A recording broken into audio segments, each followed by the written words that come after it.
Hello, my name's Dan Wingard. I'm the office leader here in Redmond, Washington, John L. Scott. And today I'm going to go through the forms, actually one part of Form 21 that was updated October 2022. So I'm going to go through it line by line.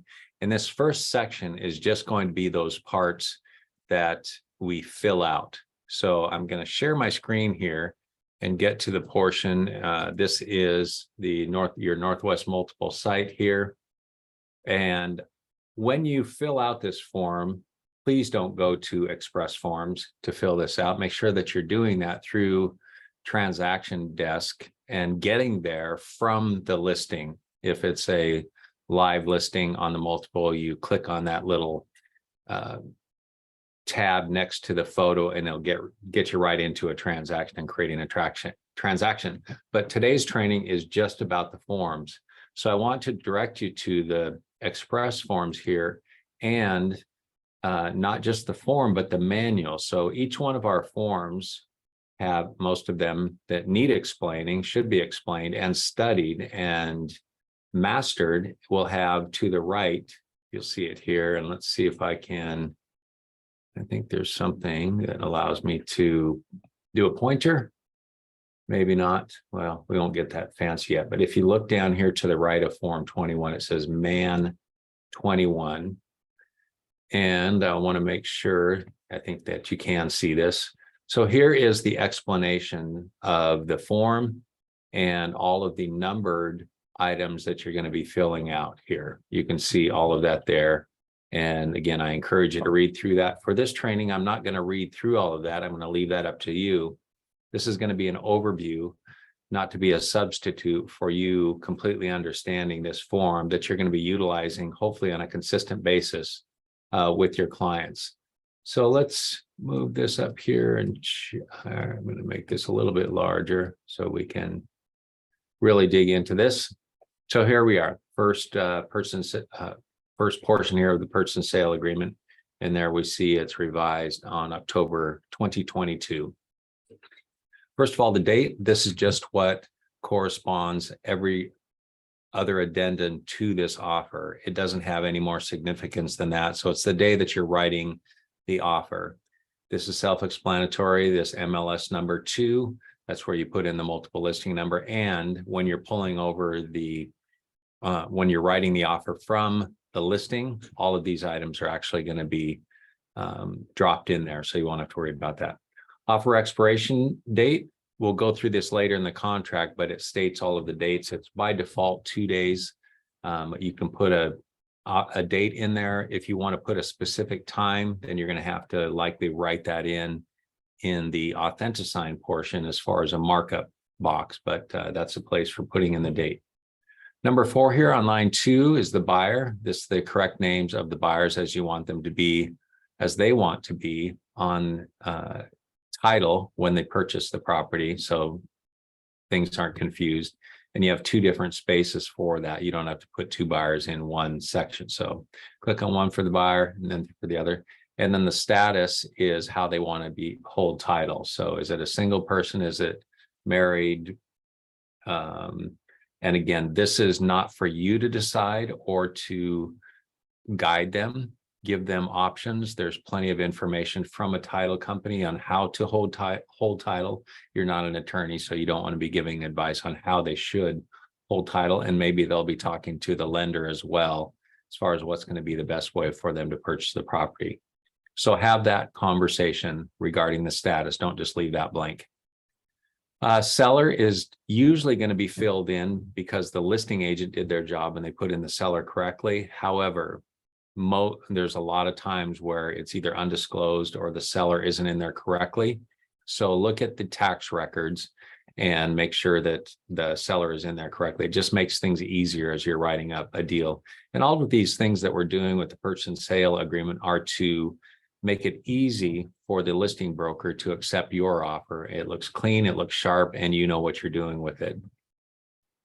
Next is line 4 is the legal description attached as Exhibit A is always recommended, and it's required in the listings that the legal description is there. So that should pull over and you can just put attached there. And then if the tax parcel number, if there's one, should show up in this line, but just confirm that the correct tax parcel number corresponds with the legal description and the address. And of course, the address is the second portion down there underneath line 4. Included items, don't just assume that because they're in the listing, they're going to be transferred. This is the legal document that's going to require things to be transferred. So make sure that you're going through and checking the correct boxes that your buyer has requested that they want. And if there's anything other than items later on in the contract, you'll see that that the items will be laid out. I'm not sure what line that is, but you'll see that later. But for right now, this is a portion to check to make sure it's included. All right, purchase price, that's pretty self-explanatory. You type in the number here and it's going to have it written out next to it. Earnest money, check, note, or wire. Other, you can have it be check or note or wire. And then delivery date, either put in a day here or by default, it's 2 days after mutual acceptance, and to be held by always closing agent, never buyer brokerage firm. We at John L. Scott do not hold earnest money. There's a whole lot of other liabilities involved with us holding earnest money, and we're just not set up for that. This is commonly missed on line 8 here, default, check forfeiture of earnest money. If you check seller's election of remedies, it opens up your buyer to being sued and not just held to the limited amount that they put out there as far as the earnest money. Non-refundable earnest money is something we've dealt a lot with. We're not going to get into that. If it is, in fact, going to be non-refundable earnest money, we'll talk about that at some other time and how to put that in there. But make sure and come back to that, because if it is non-refundable, it actually isn't earnest money. It's a non-refundable deposit. So you'd want to note that here to say, see addendum, and then it would be explained in the addendum. There's a non-refundable addendum that John L. Scott has that you can utilize. Or if you're not with John L. Scott and you're watching this, there is a other addendums available for that. Reach out to myself if you have any questions on that, and I'll make sure and direct you. All right, title insurance company is a line for that there. And then the closing agent, this is missed a lot. It does say down below here, it says the company, but I see a lot of newer brokers just putting in, since it says agent, it sounds like that would be a person, but it is the company. And typically the title company and escrow company are a lot of times this one and the same, doesn't have to be. And then next to this will be another box. Again, we're on line 10 here that says individual. So if there's a particular person that's associated with this company, an escrow closer agent, they would go on the right here, and you can put their phone number, their contact information, just to make it easier for your transaction coordinator, or for those that are dealing, the lender, whoever's dealing with this purchase and sale agreement. Closing date is the date that you want to close. If it does, for some reason, you accidentally put this on a weekend or a holiday, it's going to be the day following. So pay attention to that date. Ideally, with the closing date, you want it to be maybe midweek, so it's not scrambling at the end of the month, last day of the week, to where it potentially doesn't close and then your buyers are without a house for the weekend. Possession date, if it's not on closing and it's going to be later on than the possession date, then make sure that you include a Form 65B that explains who's liable for what, because once it's closed, it's the property of the buyer. And if the seller is still in there having possession, then there's some different laws that apply. Now, there's some legislation going on right now where we may have it to where within, say, 90 days, I think they're looking at, the landlord tenant law doesn't come into effect. But as of this recording, once the possession is taken by the buyer, they are now the landlord. So there's all kinds of factors that can come into play with that. So make sure that if you check other, there's going to be even a couple of days difference from closing date that you're including a 65B. And one of the maybe recommended on other here is possession to be upon recording. So that would give the buyer the right to getting the keys upon recording versus waiting until 9 p.m., which is the default on that. Line 12 here, number 19 says services of closing agent for payment of utilities. And typically, if possession is going to be on closing, you would have that requested to make sure that title takes care of that. As somebody leading this transaction, I just encourage you to follow through, make sure that utilities are taken care of correctly for your client, and let your client know who the utility companies are. It should be in the addendum, and follow through to make sure that they are aware and they're checking in with the utility companies ahead of time. And maybe especially like maybe they need Wi-Fi, or they're expecting Wi-Fi when they move in, and there might be a couple of weeks prior to being able to get that up and going. So if they contact the company ahead of time, they may be able to not have any downtime there. And it can be waived if they just want to take care of it themselves and not include the escrow company.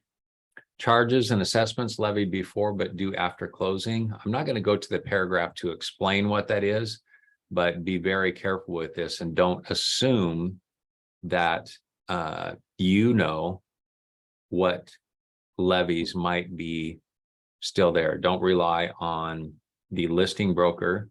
Ideal if you're representing the buyer and you're unaware of any utilities that might be still, assessments that might still be owed, that you just check prepaid in full by seller at closing. So just in case there's some utility assessment that was done, if it's newer construction, there might be some things there. Had some clients that bought new, and there was a $10,000 assessment due. So if they were to sell in the next couple of years, they're on a payment plan. They decided on a payment plan, and so that could potentially go to the next buyer if they were to sell. So that can happen, or there can be a sewer assessment that's ongoing. Line 14, seller citizenship. This should be stated by the listing broker, and they should have the FERPTA form. We see a lot of people including the FERPTA form in the offer. You'll notice when you go down to Addenda, it's not included in the drop down to be able to put in there because it's just a notice. It's not actually a part of the purchase and sale agreement. But once you see that, you can just check appropriately if the seller is or is not a foreign person. And again, we're not going to get into the details of all of that yet. We will when we get to that paragraph. This is just for filling out. Agency disclosure, buyer represented, and you have any choices available. It's going to be one of these. If you're representing the buyer, you check that. If you see that the seller has it listed, they would be represented by the listing broker. Now, line 16 is the newest change in this purchase and sale agreement. So here you're going to check one or the other. Amount offered in listing will show up in here, or put that in there. Typically, it's going to be a percent, just by, for example, we'll say 3%. Now, what's missed most is this second portion. So it's going to be one of the other that you're also checking on line 16 here. It's going to be pay as offered or other. And if you're checking other, you're going to want to have an addendum. 41C has the options. And for some, they're not providing all of the options. They want to have a specific option. So they might put that on a Form 34. But my recommendation is utilize the Form 41C when you're checking other. Just let's say the buyer is going to pay more, or whatever that might be, more or less. Addenda here, when you see the purchase and sale form, there's going to be a lot of drop down options. I like to keep this in numerical and alphabetical order. For example, financing contingency is going to be a 22A, then a 22D of optional clauses, and then on down the line at 35 for an inspection, things like that. So have those there. If you're utilizing any of the John L. Scott forms or company-owned forms or addenda that aren't Northwest Multiple forms, this bottom line is the one where you can type them in. You're not going to be able to put them in the second line here. It'll have to be on the bottom to be allowed when you're filling this out in the forms. All right, so these signature lines are going to be automatically put in place when you have this in AuthentiSign. It's going to show up here when you have the buyers as signers.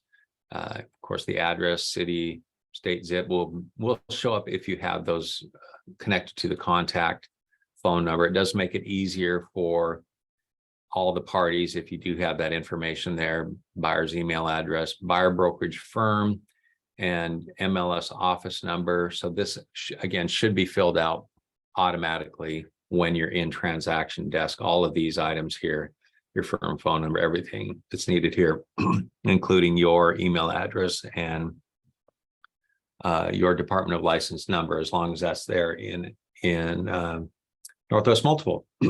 All right, that's the first page, and same with the listing broker. They should have everything here. A lot of times the seller's phone number will be zeroed out. So I just like to remove the zeros and leave it blank just in case the seller wants to put it in there. So that is the first page. I hope that helps. And there's plenty more. Stay tuned and we'll get into the second page. We'll likely just take this a page at a time. All right.